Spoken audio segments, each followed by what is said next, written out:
From novels to books of poetry, all the way to those filled with spells and tales of the occult, this list is full of books to only add to your must-read list if you're feeling exceptionally daring. Here are the top 10 cursed books that might be written by the devil himself. Starting off in our number 10 spot, we have the Codex Gigas. This book is said to give the reader the ability to harness evil and negative energy, and is also often referred to as the Devil's Bible. The book was first discovered in 1648 and is massive at 36 inches tall, 20 inches wide, and 8.7 inches thick.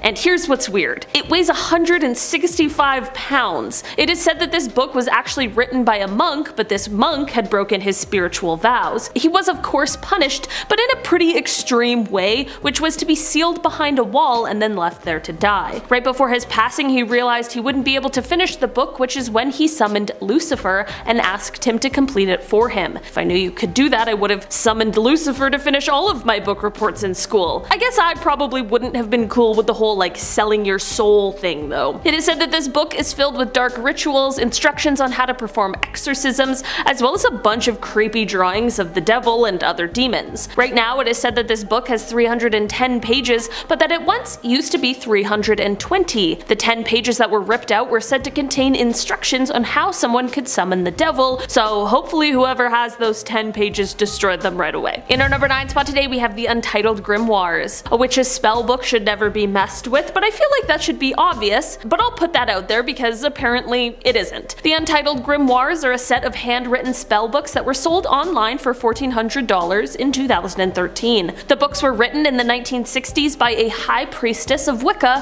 who was the leader of a coven, and they detailed things like spells, incantations, enchantments, and instructions on summoning spirits and demons. So witch stuff. This is all fine and well unless you're sitting there thinking about how you don't believe. If you are a non-believer, it is best to stay as far away as possible from these books. The seller of the books warns that any non-believers who mess with the book will bring upon themselves a deadly curse, and on the first page, the Wiccan herself wrote that proceeding with the book may have serious consequences. It reads, quote, "To those not of the craft, the reading of this book is forbidden. Proceed no further or justice will exact a swift and terrible retribution, and you will surely suffer at the hand of the craft." It's a pretty sound warning, and one I probably wouldn't roll the dice on, you know, just to be safe. In our number 8 spot today, we have the Picatrix. This is a grimoire that is said to contain a large amount of magic that is presumed to be from the 11th century. This text has long been considered pretty obscene because of the graphic content that exists within the book. The pages contain some scholarly work with philosophy, astrology, and even some medieval science, which is actually pretty cool. But then there are things like recipes for concoctions that involve mixing human and animal blood, brains, urine, and other bodily fluid in with opium or other kind of dangerous substances. While some of what this book contains is definitely historically interesting, I think it's probably best to stay away from the magic and spells that lurk within. In our number 7 spot today, we have The Grand Omar. This novel is an 11th century collection of poetry that was written by Omar Khayyam, but it's not what's inside of this book that holds the curse. In 1912, a bookbinder is said to have given this book lavish embellishments. There was silver, mahogany, ivory, leather, and over 1,050 jewels including ruby, garnet, topaz, turquoise, and gold. He took such care with this book that it actually took him 2 years to finish, and in 1912 is when he finished. Once finished, there was some trouble selling it. I mean, the book was extremely expensive now. The binder decided to ship it from the UK to the US for a chance to have an easier time selling it, but then there was a mix-up at customs and the book was shipped back to London. From here it is said that the book finally sold, but it was only for half the original price. The bookbinder once again had to ship the book overseas, but this time,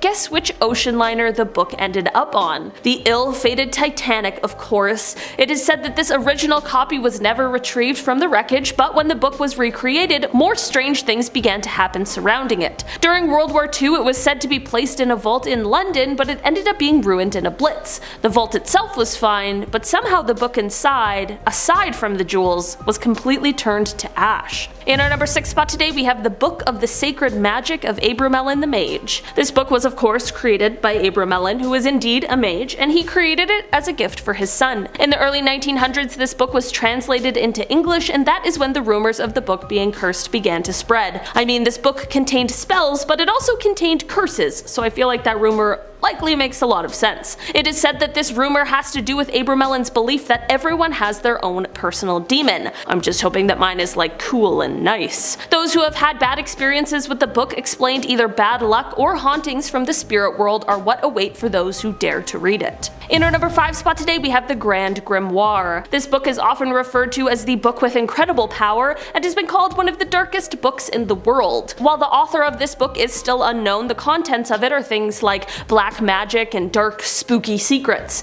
It is believed that the book was written sometime around 1521 and it is split into 2 books. Book 1 details instructions on how to summon a demon and how to get a demon to do your bidding. The second book is split into 2 parts and it details how to make a pact with a demon and how to command the spirit, but with less tools, which means it is significantly riskier than the instructions in the first book. Apparently in the book it even details how someone can call upon Lucifer or the devil, so I guess who needs those 10 missing pages in the Codex Gigas? Just go out and get the Grand Grimoire and you're right back in the devil summoning game. The book describes a few different demons and it also gives spells that one can do for things like winning the lottery, there's love spells, becoming invisible, you know, the things that people want. While those spells certainly sound nice, magic like that always comes at a cost. People fear the Grand Grimoire because they worry that if anyone reads it fully, then the devil will enslave their soul. No thank you. In our number 4 spot today we have the Book of Soiga. Anything that is referred to as the Book of Death is definitely one I'll most likely spend my time trying to stay away from. I don't know, maybe it's just me, but that is the least inviting thing I've ever heard in my life. If you don't agree with me on that sentiment, however, the tough thing with this one is that nobody knows exactly what language it is written in. The beginning part of the book definitely contains some spells and incantations, but the ending of the book is really where the mystery lies, and trying to decipher it is no easy feat. It is said that a scholar called John Dee once attempted to decode the secret book, and it was so difficult that he needed to call on the angel Uriel for help. Even the angel didn't have the answers and instructed John to call on the archangel Michael, who would be the only one who was able to interpret the text. Here's where the mystery gets more mysterious though. After John Dee passed away in 1608, the book basically just vanished, and no one knew where it went. But then, like magic, it just reappears in the 19th century. Despite this extremely interesting story and how it kind of